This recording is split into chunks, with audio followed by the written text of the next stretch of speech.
I'm Dr. Cody, and in this video, I'm going to give you a really unique perspective as we watch this NBC News story together on the Mendi blood flow neurofeedback device. I'm a US Navy trained psychiatrist, and I've been working with wearable brain tech like Mendi for over 10 years now. And at this point, I basically know all the people behind the scenes that are developing this technology. NBC News just did a story on Mendi, which is really the first consumer wearable neurofeedback device that specifically tracks and trains blood flow of the prefrontal cortex. I'm really surprised what they said about this tech. I'll talk about the latest research that's been done, my personal concerns about this news coverage, and how digital therapeutics like Mendi are really in the wild west of medicine right now. So let's tune in, and I'll give you some insider information along the way. Even a quick look online can be hypnotizing, fast-paced, overwhelming. Chaos, many doctors say, contributing to the explosion of attention deficit disorders in the U.S.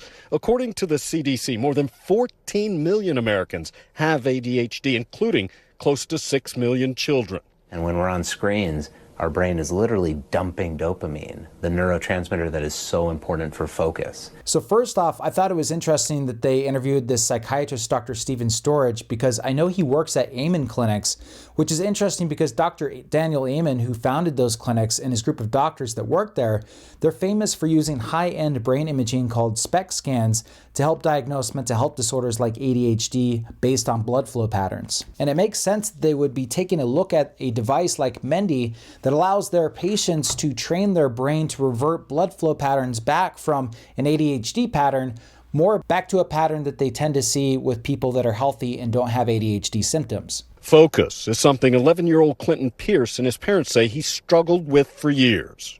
I could, be in a whole conversation, and then 5 seconds later I could be like, oh, look at that LeBron painting. Formerly diagnosed with ADHD and initially prescribed Adderall, the drug helped for about a month, they say, before actually making things worse. So that's when we fully started to explore different options. Landing on an option that, ironically, includes more screen time. I have such a visceral reaction to those dings on the Mendi game because I've been doing hundreds of Mendi sessions over the past 2 years because I find that it really helps as a primer for my focus before my meditation sessions. It's called Mendi, a new treatment for ADHD, depression, addiction, insomnia, and other cognitive issues, and here's how it works. Using a neurofeedback headband in conjunction with an online video game, patients concentrate on moving a ball up a hill, increasing blood flow and providing more oxygen to the prefrontal cortex, the part of the brain responsible for focus, attention, and emotion. So I have to be clear here right now and say that Mendi is not FDA approved to treat ADHD in the US yet. So I think in this news report, it actually makes me a little uncomfortable, the number of claims that they're making. I think that they just could have been more careful with their wording here. The way that they titled the video was just fine, which said, new drug-free training could change the protocols for people dealing with ADHD. There's nothing wrong with saying that. And don't get me wrong, the prefrontal cortex training makes absolute sense to me. It makes sense to the Amen Clinic, but we don't want a backlash of mainstream medicine crying snake oil just because these news reports make too many claims of treatment efficacy in these disorders too fast. And it sucks that we have to play these word games to avoid regulatory issues, but it really is the Wild West as Mendi and other digital therapeutic companies enter into the medical marketplace right now. The device, described as a gem for your brain, is endorsed by neuroscientists at Stanford, Princeton, and Lund, a research university in Sweden. And NASA is aiming to use Mendi as a part of its long-duration space flight mission later this year. A study conducted with the space agency shows astronauts using it during downtime have reported performance increases and say Mendi helps them manage the stress that comes with isolation and confinement, while other independent studies indicate the technology can be effective in treating ADHD. Despite not going through the FDA trials yet, we have a lot of studies that point us in the right direction when it comes to this technology. In 2024, a group out of University of Victoria validated the Mendi device could detect blood flow in response to increasing levels of difficulty in working memory tasks. They also found that blood flow increased best if a person had sustained attention on one task rather than switching between tasks. They tested this by having people wear the Mendy while playing one Tetris game versus playing 3 Tetris games simultaneously. And there have been larger randomized control trials since 2017 done by groups in Germany that found that the same technology that Mendy uses, which is called FNIRS neurofeedback, was shown to improve impulsivity and other ADHD symptoms on both computerized tasks and within the classroom of students. They also found that these ADHD symptoms improved 5 to 10 times faster than EEG neurofeedback, which is supported by the American Academy of Pediatrics as an alternative treatment for ADHD. So the German studies are exactly what the FDA would need for more regulatory approval of Mendy for further claims about its efficacy. But Mendy is a startup like a lot of these other wearable digital therapeutic companies, and it's hard to fund costly studies that traditional pharmaceutical companies can foot the bill for. So I think, and a lot of people are agreeing with this right now, that the FDA really needs a makeover in the process of how they are looking at this new class of digital therapeutics for mental health disorders, so that we open up more options other than just medication for these type of disorders. For Clinton, Mendy has struck the perfect chord. It's helped me a lot, and I love it. It's pretty fun, actually.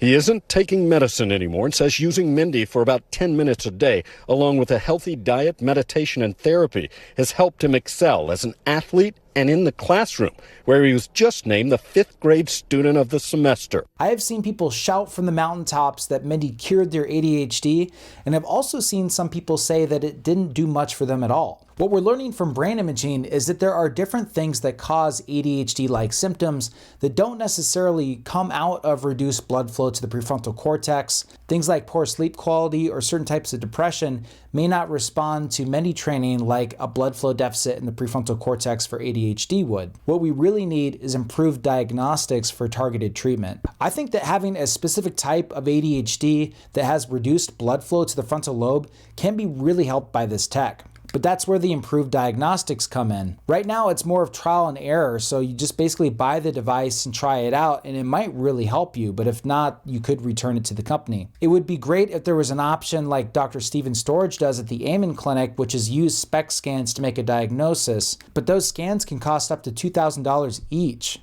Mendy is really interesting because it's much cheaper at $300 with unlimited use, but the blood flow tracking has much lower resolution, so making a diagnosis would be very difficult with that type of technology. Still, I think it has plenty of resolution for neurofeedback training. So I'm a huge proponent in taking the Mendy technology and continuing to improve it to open up access to this type of information about people's brain health. One of the only ways that we're going to improve mental health treatment is to actually have data on the organ that we are treating, which is the brain.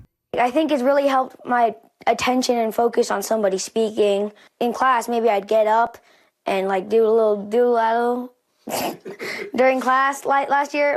But Mendy kind of like, it helped me focus on the ball, which helps me focus on my teacher and also like maybe my coach or my parents. Increased focus that for Clinton and his family makes the treatment a slam dunk. The German studies showed that the improvements after FNIRS training can last up to 6 months, whereas if you get a medication, the improvements go away right after you stop taking the medication. So the question is, are you rewiring your brain and your attention circuits for the long term, or are you just artificially boosting your attention circuitry through a dopamine rush in the short term? The stimulants kick in quicker and feel better in the moment, but the studies show that the neurofeedback can develop longer lasting changes. Nice. 2 points for him. Jay Gray is joining us now. So, Jay, talk about what makes this kind of treatment so unique, so different.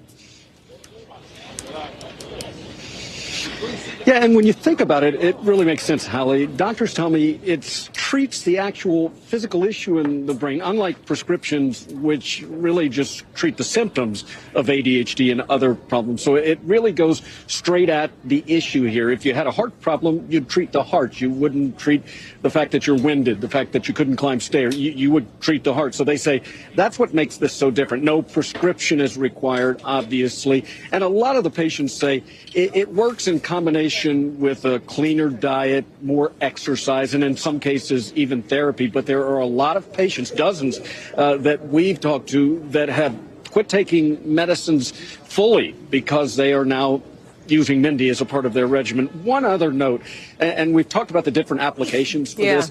A lot of collegiate as well as professional sports teams have now included Mindy as a part of their regular training routines to help the athletes focus better both on and off the field. So it's really interesting and has a lot of promise. I think we're going to see a lot more of this.